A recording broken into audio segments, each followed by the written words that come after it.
was a long and perilous journey across time and space to bring Frank Herbert's seminal 1965 sci-fi epic Dune to movie screens. Anyone who's familiar with the film and its history knows that in the 1970s, the surrealist filmmaker Alejandro Jodorowsky made an aborted attempt to make the movie. It is really well covered in a great documentary called Jodorowsky's Dune. I highly recommend you watch that movie if you're a fan of sci-fi films or films in general. It's absolutely comprehensive and wonderful, and it's an amazing story. Highly recommend. So it's been covered exhaustively, and we will not be covering it here. We are here to talk about David Lynch's 1984 adaptation of Dune. I have a personal connection to David Lynch's Dune.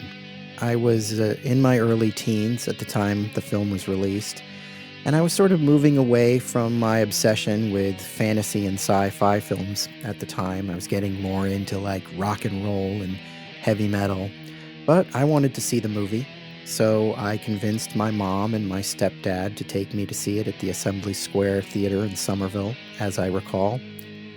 Now, anybody who's familiar with the film's initial release knows that when you went in to see the movie, you were handed a pamphlet, which was basically a glossary of terms.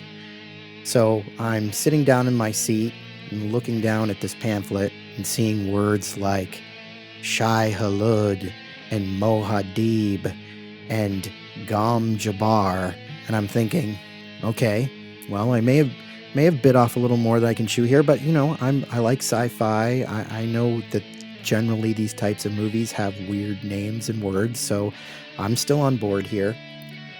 And the lights went down in the theater, the film started rolling, and anyone who's familiar with the film knows that it begins with a monologue from Virginia Madsen's character, the Princess Irulan, and she's like a floating head on a star field that's explaining that Dune is the planet Arrakis, and on the planet Arrakis is this spice that can bend space and is a drug, and it gives people some sort of power, and anyone who rules the spice rules the universe. And I'm like, okay, I'm following you here, but this is a lot.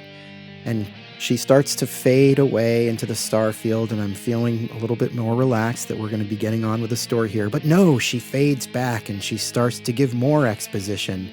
And I think at that point, my mom was giving me the side eye because she really wasn't into these sort of things, and I knew that we were in trouble. As the film played out, there were definitely things that I liked. I thought that the design was cool. I liked the way things looked. I liked the black, form-fitting still suits the characters wore when they were out in the desert. I liked Kyle MacLachlan as Paul Muad'Dib and him riding the sandworm.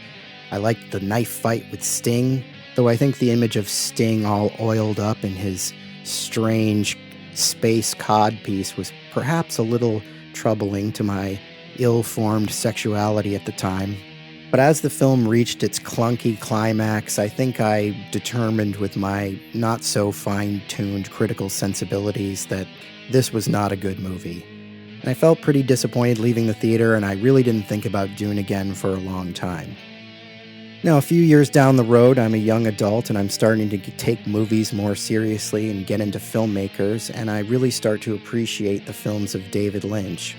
I loved Wild at Heart. I must have seen that film at least 3 times in the theater. I was a big fan of Twin Peaks' Fire Walk with Me, even more so than the show, which was not a popular opinion at the time. And basically anything that had David Lynch's name on it, I'd go see. I also found myself getting back into sci-fi and fantasy, so I thought, I had to watch that David Lynch Dune again. I mean, I had practically forgotten that he'd even directed it at that point. So I put the movie on, and with my newfound appreciation for David Lynch's sensibility, I got a lot more out of watching the movie than I did when I was a teenager. I appreciated more the surreal elements. I kind of got that some of the things were sort of meant to be funny, like that aforementioned monologue by Virginia Madsen. I just got a better feel for what Lynch was trying to do, albeit probably not that successfully. Then later on, I actually read Dune. I read Dune, Dune Messiah, and Children of Dune, and I found myself really getting into Frank Herbert's sprawling epic. I really could appreciate what he was going for in terms of the ecological message. I really appreciated what he was saying about messiahs and how they are built in some of the sequels, and I really dug the psychedelic mind journey he was basically going on.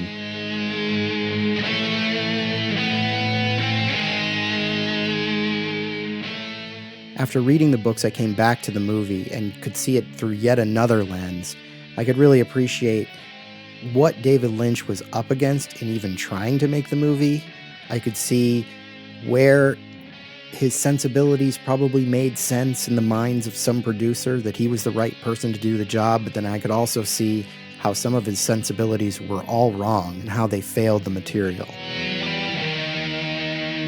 If you'd like to hear a deep dive discussion that parses through the good and bad minutiae of the film, I recommend checking out our newly launched podcast, Tentpole Trauma. But for the sake of wrapping up this video, the conclusion I've come to in revisiting the film as a more seasoned film fan and adult is that David Lynch's Dune is an interesting failure. The production often looks incredible, and Lynch adds some really fun elements, like the over-the-top presentation of the villains and additions to the mythology like the sound-based weirding modules. But overall, the film fails to capture the book, and the rushed pace forced upon the storytelling makes for a clunky and confusing narrative. Because of these reasons, coupled with an artistic sensibility that was too off-kilter for a big-budget sci-fi adventure of the time, the film's failure at the box office and with critics was a foregone conclusion. Still, it is a must-see for any fans of science fiction epics, the Dune saga, or David Lynch fans in general. But how do you feel about David Lynch's Dune? A worthy effort or utter mess that disrespects Herbert's work? Let me know in the comments, hit the like button, and be sure to subscribe for more videos. And if you're a podcast fan, please check out the Tentpole Trauma podcast, where we'll be covering this movie and many others in the future. Again, that's the Tentpole Trauma podcast. We'll see you next time, or until the sleeper awakens.